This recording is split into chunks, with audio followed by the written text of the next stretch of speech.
Hi, Elaine here from markergeek.com. Today I'm sharing the colouring of the image that I used on the card that I posted on Thursday last week. I'll link to that post and video in the description below, which was where I recreated one of Sandy's tutorials from the Stamping Bella blog to make a double pocket card featuring this cute Tiny Townie Garden Girl poppy from the Stamping Bella Garden Girls range. I'm very drawn to colouring flowers at the moment, floral images, probably because spring has finally sprung here in the UK. And I've been out in the garden and yeah, so I'm all about the flowers at the moment. I wanted to share the colouring portion of that card making process in a separate video today because I know a lot of you have requested more coloured pencil videos and posts. So I thought, since I actually took the time to do some coloured pencil colouring for this particular card, I would share the process and chat a little bit about it. I am using my favourite coloured pencils, which are the Faber-Castell Polychromos pencils. I love these pencils. I received a set. I received the full 120 piece set as a gift a few years ago from my partner, and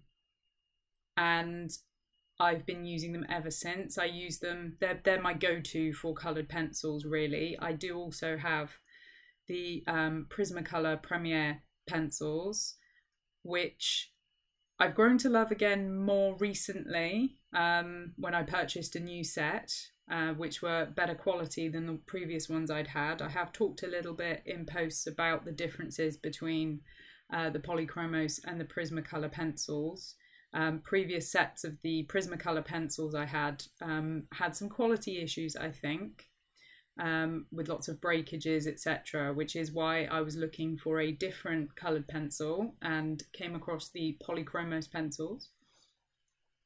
The Polychromos pencils are oil-based rather than wax-based, and they are a little harder than the Prismacolor pencils, but actually I really like that. I find they still lay down colour really nicely. They're not as creamy as the Prismacolor pencils, but when you get used to that, I find that for me they work quite a lot better. And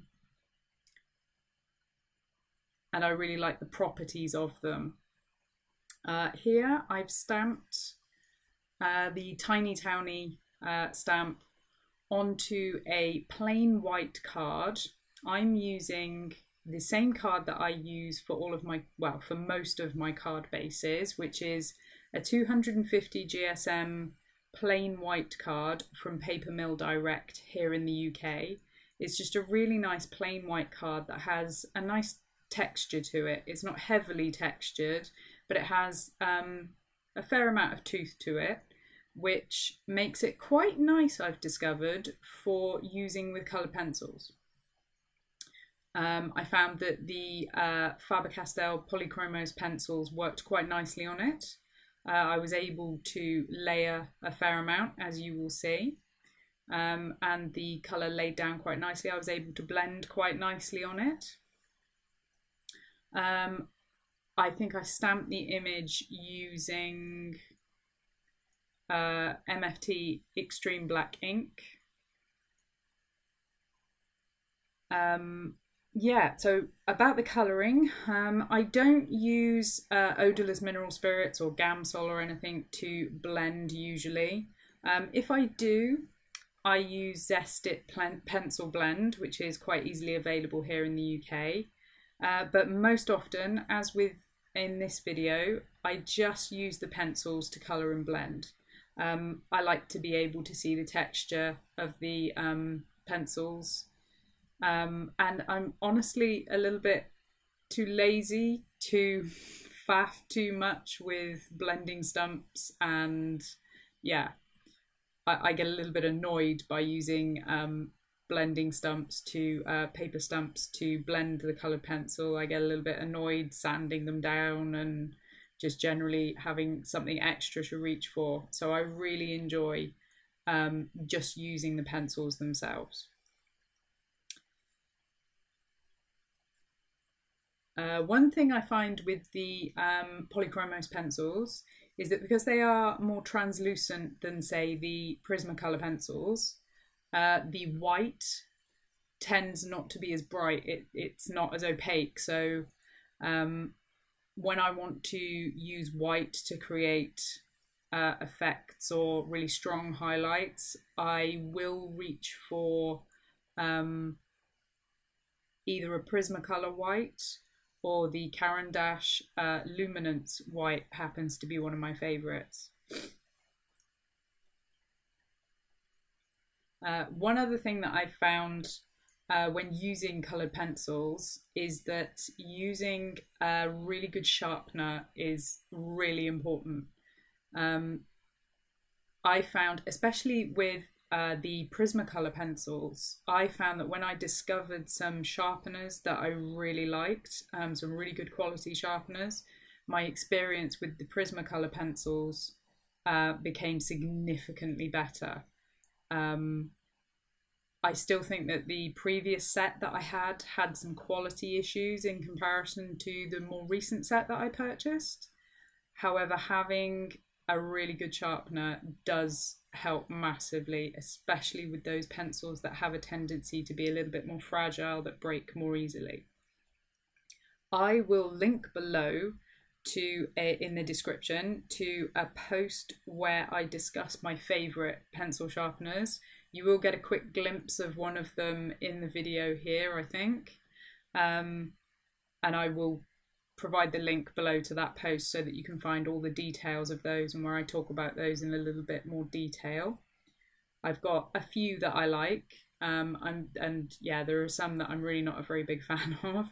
The Prismacolor pencil sharpener being one of them. I didn't really get on with that one too well. When working with coloured pencils, one of the main things that I would say is that you really do need to take your time and work in light layers. You really need to apply the pigment in light layers. This is because the tooth of the paper will start to flatten out quite quickly if you use a heavy pressure to lay down colour fast. If you lay down a heavy amount of colour of pigment onto the paper, then you will start to flatten out the tooth of the paper and it will quickly become unable to accept any more pigment. So you will end up being unable to add any more colour, you'll be unable to blend, and you'll just end up with a more sort of flat appearance to your colouring. If that's what you're going for, then great. But if you want to achieve depth and variation in your colouring, you are going to need to work in light layers and take your time. It is a slow process when compared to, say, Copic markers, but the results can be worth it. I find it can be quite a relaxing process, but it's certainly one that I don't enjoy quite as much if I'm in a hurry. If I'm in a hurry, I will reach for a faster medium like alcohol-based markers, like my Copic markers, which is why you most often see me colouring with Copic markers, because I quite often don't have the time to sit and enjoy the process of colouring with coloured pencils. I do enjoy the process hugely, but sometimes time-wise it just isn't that practical. An image like this one with all the detail can be a little time consuming.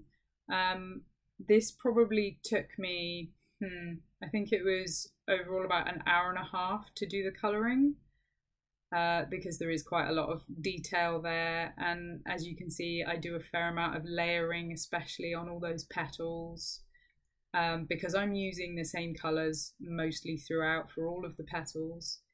The process was quite relaxing. It was quite therapeutic because I wasn't having to think too much about which colours I was going to grab. but again, it does take time if you want to be able to get the shading and variation and create something that is visually quite interesting. If you just wanted to flatly apply colour, it obviously wouldn't take as much time. The paper that you choose to use with your coloured pencils will, as with anything, be quite important. It will play quite a big role in how well your colouring turns out. However, you can, as with many things, as with say Copic markers, you can adapt your colouring to different papers and achieve some really good results. Working on the plain white card from Paper Mill Direct, as I am here, I found that it worked really nicely because the paper does have quite a nice texture. It's not heavily textured, but it does have that nice tooth that accepts the pigment quite nicely and allowed for more layering than I expected, actually. I tend quite often to go for a smoother card. I often use hot press watercolour paper with coloured pencils, which works quite nicely. But this was a really good alternative, and I think this is one I'll be reaching for quite frequently because it is fairly inexpensive in comparison to, say, the hot press watercolour paper that I would often use. There are other pencil friendly papers, like I think I've got one from Stonehenge, which is really nice. I will link to a post that I did about paper choices for coloured pencil a while back on the Stamping Bella blog. I will link to that in the description below, and also in my blog post, which will be linked in the description below. If you'd like to see what other papers that I have used and enjoy using with coloured pencil. As I say, I will definitely, if you're in the UK, it is worth trying out this paper, this card from Paper Mill Direct. They haven't sponsored me. I am just a repeat customer.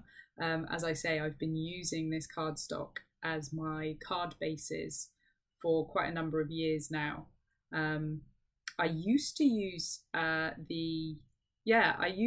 this paper, or card rather, with coloured pencils back when I first started making cards, but then I was using Prismacolor pencils with odorless mineral spirits or Zest It pencil blend to do the blending rather than actually fully colouring with the pencils themselves. It works really nicely if you're doing that, but I hadn't actually considered more recently using it with my coloured pencils because I was going for some of the more expensive options and trying various things out, and for some reason, probably because I hadn't done pencil colouring for such a long time before I got the Polychromos pencils, it just didn't occur to me to use this for coloured pencils. So I was pleasantly surprised because this paper is so much cheaper than many of the others I was trying. So if you're not in the UK, I'd recommend checking out inexpensive cardstock that is available to you. If it's got quite a nice texture to it, quite a nice soft texture, but isn't like heavily textured like a cold press watercolor paper. But if it's got a nice sort of medium texture to it, if it's just got a nice amount of tooth, give it a go. You may be surprised. It's always worth a try. Yeah, and the other thing is laying down colour. As I mentioned before, I'm working in light layers. Building up colour from the lightest to the darkest, and sort of working backwards and forwards in between, blending out, preserving a highlight and using the lightest colour to sort of blend that. Much like with markers, I'm using some other colour families to create the depth and shading, to create those shadow areas. So I think I used like a brown with the oranges and the reds to shade the poppy.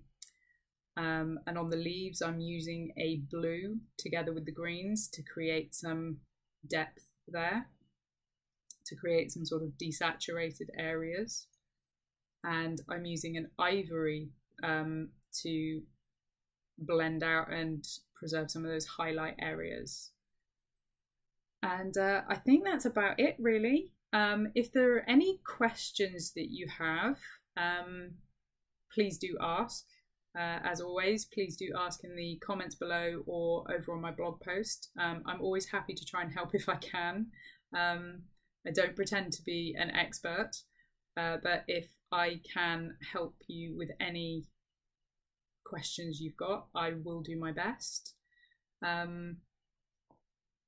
And if there's anything else that you'd like to see, if you'd like to see a video with the Prismacolor pencils, or anything else, I may do one soon using craft cardstock, because I've got a craft cardstock actually that I'm really enjoying at the moment, and I've tested it out with coloured pencils and it's working really nicely.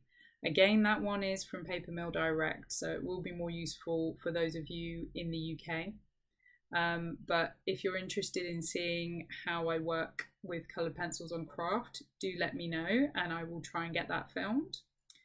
But apart from that, I think that's all I've got to say at the moment. So I will leave you to enjoy the rest of the colouring with a little bit of music, and I will catch you again next time. If you've enjoyed this video, please do like and subscribe. And check out all the links in the description below to the blog posts, etc.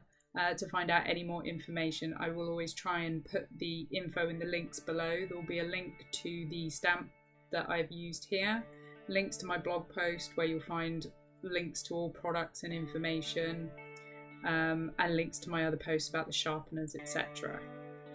Thank you for joining me, and I will catch you next time.